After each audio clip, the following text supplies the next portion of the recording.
앞으로 수많은 사람들이 쓸 수 있는 알트코인은 충분히 나올 수 있다. 이 중앙화된 시장에서 풀 수 없는 탈중앙화된 시장에서만 풀 수 있는 문제가 있어요. 이제 네, 세 번째 주는 뭘까요? 세 번째는 그 프리세일즈를 하죠. 이제 상장 전에 팔렸던 이제 토큰들이 있을 거잖아요. 네. 그 토큰들의 평균 단가가 얼마인지를 아는 게 좋습니다. 이 정보는 알기 힘든 경우가 많아요. 보통 공개를 잘 안 하는데 굉장히 투명한 프로젝트면 이런 정보들도 공유하는 프로젝트들도 있거든요. 상장 전에 팔았던 가격? 그쵸. 그래서 아까 말했듯이 기관 투자자나 아니면 영향력 있는 개인 투자자에게 프로젝트가 뭐 1대1로 계약을 해서 판단 말이에요, 토큰을. 그쵸? 근데 이제 그러면 뭐 1대1로 계약을 하든 아니면은 뭐 ICO 같은 걸 해서 팔든 뭐 그런 경우가 있는데 그 토큰을 판 가격이 또 각각 있거든요. 그러니까 예를 들어 프로젝트가 처음 시작하는 시점이면은 그 프로젝트 토큰의 가치는 사실 보기 되게 어렵잖아요. 네. 그럼 굉장히 이제 싸게 팔 수 있겠죠. 왜냐하면 자본 조달을 해야 되고 그 팀도 이 기관 투자자 혹은 이제 다른 투자자가 어떻게 보면 되게 큰 위험을 감수해야 되는 거니까 엄청 할인을 해주죠. 이 토큰의 가격에 대해서. 하지만 근데 점점 1년 정도 지났는데 이 토큰은 어느 정도 기술이 만들어졌고 어느 정도 윤곽이 보이고 사람들도 지지하는 사람들이 많아졌다. 그러면 사실 그때 팔았던 1년 전에 팔았던 가격과 똑같이 이 사람들이 팔진 않을 거잖아요. 좀 더 비싸게 그쵸? 팔아도 되겠죠? 후속 투자를 더 받아야 되는데 좀 더 비싸게 팝니다. 혹은 더 비싸게 팔거나. 예. 그래서 그때 그 당시들의 가격이 있는데 그러면은 이 가격이 왜 중요하냐면 거래소에 상장하게 되면은 이제 상장가가 형성이 되잖아요. 네. 기관 투자자들이 들어왔던 가격들은 결국 뭐냐면 상장가를 결정하는데 뭔가 요인이 되겠죠? 그죠. 적어도 이 평균 가격보다는 더 높이 올라가지 않겠어요? 왜냐? 기관 투자자들 돈 벌어야죠. 그렇죠. 그 사람들도 돈 주고 장사하는 거 아니잖아요. 그죠. 근데 그러면 우리가 생각했을 때 이 프로젝트가 초창기에 정말 아무것도 없는데 뭔가 가치를 평가하기 어렵다. 근데 그냥 절대적으로 나는 자본주의 관점으로 얘를 평가하려 한다. 그 평가 기준은 들어온 자본이 얼마냐, 얼마의 가격에 들어왔냐로 평가를 할 수도 있고, 그랬을 때 그 평단가가 어떻게 보면 이 프로젝트가 상장 이후에도 가격의 바닥이 될 수 있는, 심리적 바닥이 될 수 있는 가능성이 높죠. 그러니까 나중에 그 코인 상장하고 나서 가격이 떨어지고 있는데 언제까지 떨어질지 모르겠지만 적어도 그 가격보다는 높게 그쵸. 나오지 않을까. 왜냐면 기관 투자자들이 그 가격대에 많이 들어왔는데 평균적으로 네. 근데 그 가격보다 이하면은 사실 우린 손실을 보고 팔고 싶진 않잖아요. 그렇죠. 특히 그리고 몇 년 동안 이 사람들은 투자를 했는데 그러다 보니 그 가격대는 좀 어떻게 보면 안전한 가격 바닥선이라고 얘기를 해도 좋을 것 같습니다. 애지간하면 저점이고 그리고 애지간하면 그 가격이 높으면은 사람들이 그거에 대해서 나름 좋게 평가를 하고 있어가지고 그쵸, 가격이 그쵸. 형성된 거기 때문에 그쵸. 좀 가격이 높을수록 얘는 좋은 거 아닌가라고 짐작을 해볼 수 있다는 거예요. 네네네. 그래서 그 가격 대비 이게 지금 몇 퍼센트 높여져 있는 상황이고 그러면은 이제 연구를 계속 해볼 수 있겠죠. 다른 코인들을 비교했을 때 A라는 프로젝트는 평단가가 여기 있었는데 상장 후에 막 이 정도 가격이 형성돼 있었다. 뭐 B라는 거는 뭐 비슷하게 또 뭐 다르게 형성돼 있었다. 왜 이런 차이가 날까? 그리고 앞으로 뭐 어떤 식으로 될까? 이런 것들을 이제 또 연구해 볼 수 있는 하나의 또 주제가 될 수 있을 것 같습니다. 이것도 그 락업 피리어드랑 비슷하게 공개를 잘 안 한다? 그쵸. 이게 굉장히 예민한 정보고 프로젝트 입장에서는 그렇죠. 예, 정말 소수의 프로젝트들만 저는 공개하는 것 같아요. 그러면은 이게 애초에 상장 전에 이거를 프리세일 할 때는 프리세일 한다라고 말하는 게 아니라 그냥 컨택트를 조금 프라이빗하게 해가지고 이 가격에 이 정도 기간에 우리가 얼마만큼 팔 수 있는데 한번 사실래요? 이 정도네요. 맞아요. 보통 그래요. 남들은 잘 모르고. 네, 남들은 잘 모르고. 그래서 이게 어떻게 보면 또 자본주의의 현실이고. 뭐 이거 사업하는 그 코인을 개발하는 입장에서는 공개하기 좀 껄끄러울 수도 있을 것 같아요. 뭔가 다 알려주고 계시는데 정작 그 정보를 얻으려면은 얻기가 쉽지가 않네요. 그건 좀 아쉽다. 그렇죠. 그래서 이제 알트코인을 투자를 할 때 이제 그런 정보를 얻을 수 있는 프로젝트에 투자를 하시는 게 좀 더 안전할 수 있다. 제 생각엔. 그 정보를 바탕으로 본인이 이제 계산을 하는 게 그 정보를 내놓았다는 건 그만큼 자신감이 있다는 거니까. 자신감도 있고 본인들이 투명하다라는 걸 더 밝힐 수 있는 거고. 그러네요. 네, 알겠습니다. 다음 주제는 이제 재무적인 관점보다는 이제 토큰의 그런 성격에 좀 더 집중한 주제인데요. 토큰의 가치 저장 기능이 있는지 없는지를 보는 겁니다. 가치 저장 기능이 없는 토큰도 있어요? 그러니까 결국 이거예요. 토큰 홀더 입장에서 이 토큰을 계속 모아야 될 이유를 안 만들어 두면은 그냥 뭔가 토큰을 보통 쓸 때는 어떤 특정 서비스를 쓸 때 이 토큰으로 토큰을 내고 쓰게 되는 거잖아요. 그렇죠. 그럼 그때만 필요하게 되면은 사실 그때만 살 거 아니에요. 그런데 저번에 암호화폐 개념에 대해서 얘기를 해주셨을 때 사람들이 이거를 가지고 싶게끔 사용하고 싶게끔 유도를 한다고 했잖아요. 근데 그런 가치 저장 그리고 그런 가치가 올라갈 거에 대해서 보유하고 싶은 욕망을 주게끔 하는 요인이 없어진 코인이라면은 그거의 경쟁력은 도대체 뭐예요? 경쟁력이 없죠. 그래서 그런 거는 투자하면 안 되죠. 결국에 그런 거 하지 말라. 네, 하지 말라. 그런 거를 봐야 된다. 어떻게 봐요, 그거는? 좀 개념적인데, 너무? 근데 이제 그런 거는 토큰 이코노미라는 이제 용어에서 이제 공부를 하면서 알 수 있습니다. 그래서 토큰 이코노미라고 하는 거는 이제 보통 프로젝트가 토큰을 설계를 할 때 얘는 어떠한 기능을 갖도록 설계할 거야 라고 이제 백서 같은 데에 공개를 합니다. 그러면은 이제 그걸 읽어봐야죠. 읽어보고. 그러니까 이 사람들이 코인을 이제 만들었다.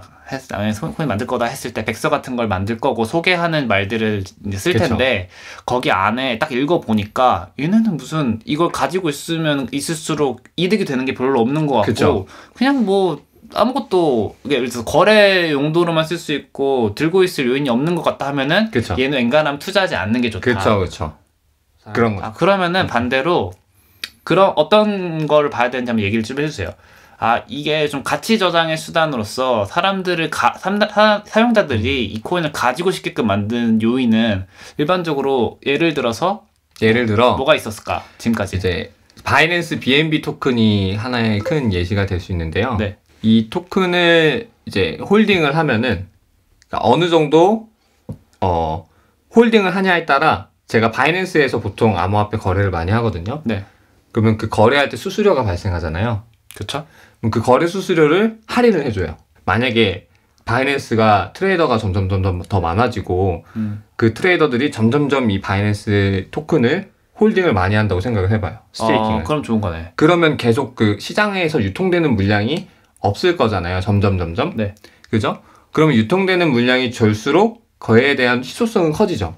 그렇죠. 수요가 더 많아지면은 가격이 오를 수 있는 환경이 생기는 거죠. 상황이. 또 다른 예시를 들어주면 그 테라 이제 루나 토큰이라고 하는데요. 네. 이제 그 짜이라는 신용카드 그 나온 거 아세요? 테라라는 프로젝트에서 지금 내놓은 카드인데요. 네. 그러니까 루나라는 코인이 있는데 이 카드로 결제를 하면은 이제 결제 수수료가 생길 거잖아요.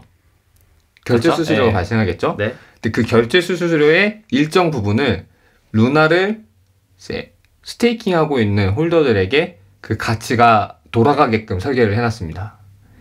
그러면 뭐가 좋냐? 이 결제를 사람들이 많이 하면 할수록 그 결제량이 볼륨이 커질수록 이 루나를 스테이킹하고 있는 사람들은 루나의 가격이 오를 확률이 생기겠죠. 그렇죠. 네, 왜냐면 본인들한테 그 수수료가 갈 수 있게 혜택이 오니까. 네.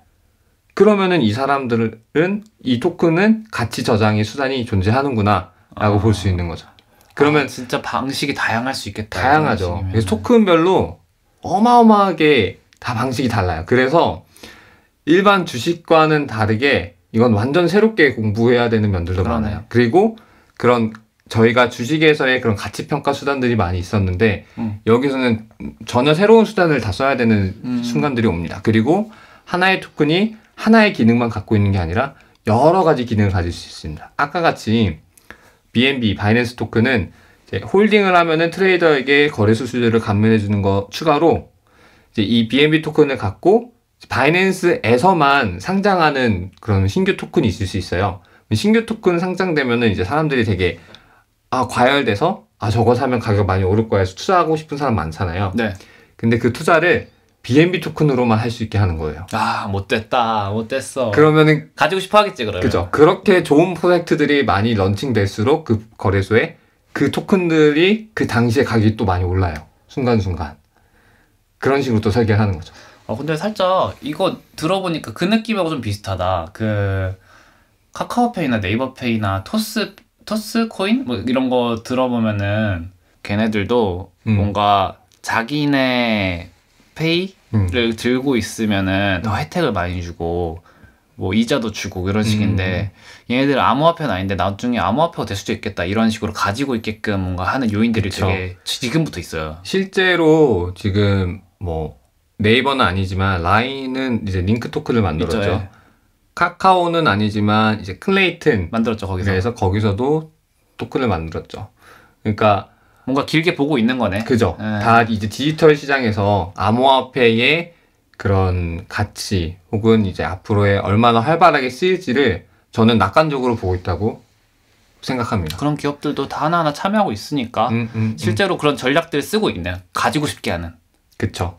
그 가지고 싶게 하는 기능들을 만들어서 하려고 하죠. 하지만 못 만드는 코인도 있다. 나는 당연히 다 그런 거 생각해서 한 줄 알았는데 안 만드는 코인들이 있거나 이제 만들었어도 그 기능이 작동하지 않는 애들이 있다. 딱 봤을 때 뭔가 거대하게 잘 얘기해놨는데 그냥 겉만 번지르르 하지 실제로는 하고, 사람 야, 이거 누가 써? 라는 느낌으로 받을 수 있으니까. 그렇게 되는 경우가 있어서 이제 토큰 이코노미가 어떻게 형성되어 있는지를 봐야 되고 그 매력, 그 매력이네. 이게 네네. 얼마나 매력이 있냐. 네네. 그래서 결국에는 이 생태계거든요. 이 생태계에 이제에서 결국 이 토큰이 가격이 오르려면은 얘가 어떠한 기능을 갖고 있고 이 기능을 사람들이 실제로 정말 많이 보기 때문에 혹은 그 기능을 위해서 얘를 가지려고 하는 사람들이 계속 늘고 있냐 안 늘고 있냐가 핵심인 것 같아요. 좀 더 근본적으로 그러면은 들어가서 우리가 비트코인은 가치 저장의 수단으로 거의 이제 확립이 되어가 있어가지고 가지고 싶어 하고 잘 투자하면 될 것 같아. 근데 우리가 왜 알트코인을 지켜보고 사야 하는지에 대한 그 근거가 뭘까요? 우리가 왜 알트코인을 좀 지켜봐야 될까? 공부하고. 저는 이제 이거는 개인적인 이유일 수 있다 보는데 초기의 알트코인일수록 소외되거나 모르는 경우가 많아요.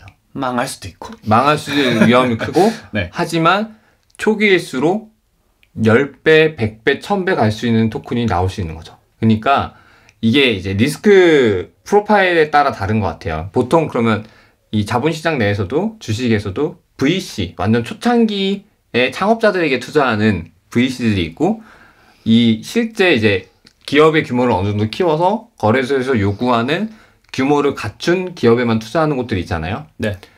이제 그렇듯이 암호화폐도 똑같은 거예요. 이제 초창기의 토큰들은 망할 수 있는 토큰들이 많은데 다만 성공하게 되면 진짜 잘 맞추면 진짜 생각지도 못한 어마어마하게 큰 리턴을 벌 수 있는 기회도 많은 거죠. 결국에는 우리는 제가 봤을 때는 그런 암호화폐 알트코인들 중에서는 앞으로 수많은 사람들이 쓸 수 있는 알트코인은 충분히 나올 수 있다.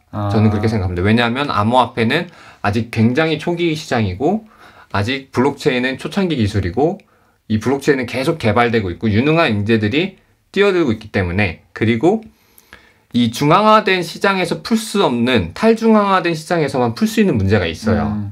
이제 그게 뭔지를 찾아야 되는 거죠. 네, 코인재테크스쿨은 유튜브, 팟캐스트 두 가지 포맷으로 유튜브는 매주 월요일, 팟캐스트는 격주 월요일마다 업로드될 예정이고요.